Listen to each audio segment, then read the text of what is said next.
MTG and me, this is Charles, and today we're going to be looking at the Basri Planeswalker deck from Core Set 21. Alright, let's open it up.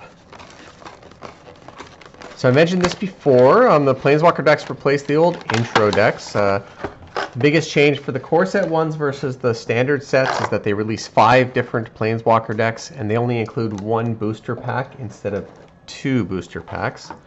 They do include a code in Magic Arena for the cards. So if that matters to you, that's something to look out for.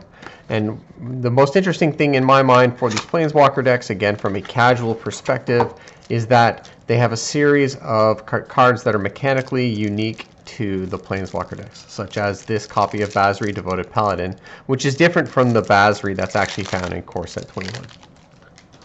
And you'll also notice the card numbers are supplementary. This one in this case just says 320. So rares in the set, we've got a Basri's Lieutenant and a Speaker of the Heavens. Then our Planeswalker deck exclusive cards are Basri's Aegis, which is a 4-mana sorcery. Put a +1 counter on each of up to 2 target creatures, and you can search your library or graveyard for a copy of Basri, reveal it, and put it in your hand. And then, of course, most of this is just filler here. So we're going to flip through it and find the uncommons that are associated with this Planeswalker deck. I think I found the commons first. I did. Here's the uncommons. Okay. So we've got 3 copies of Sigiled Contender. This is a 3/3 for 4, and it has lifelink as long as you have a +1 counter on it. So interesting. Has nothing to do with Basri other than maybe, I guess, thematically tied. And then, of course, we have 4 copies of Adherent of Hope. This is a 2-mana 2/1. At the beginning of combat on your turn, if you control a Basri Planeswalker, put a +1 counter on Adherent of Hope. I actually think that's better than Sigiled Contender. Now we just have our basic land, so we'll probably have a Showcase land in here. We do. I kind of like the inclusion of Showcase land. And then, of course, these are just other uncommons in the deck, commons and uncommons. Banishing Light's nice. Last thing is there's this code which will unlock the deck, as I mentioned, so that's something to look out for if you're into Magic Arena and you happen to pick these up.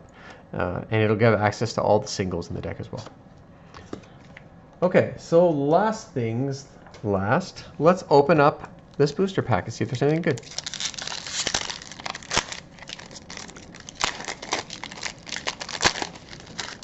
Now, we've done things in the past with these where we've played, by we, I mean my wife and I, or our local game store, where we've played basically sealed tournaments with the Planeswalker decks, or not tournaments. What are they called? Leagues. That's what they are. So I got a nice island frame there. Copy of Radha, Heart of Keld, in the rare slot. See if we have any showcase frames in here. Nope, rest of them are just them. So it's a neat little way if you start with the Planeswalker decks as your base deck, and then you open up the packs and you can make modifications to the deck if required. Works better with multicolor decks anyway. In any event, thanks for liking, commenting, and subscribing. And as always, thanks for watching.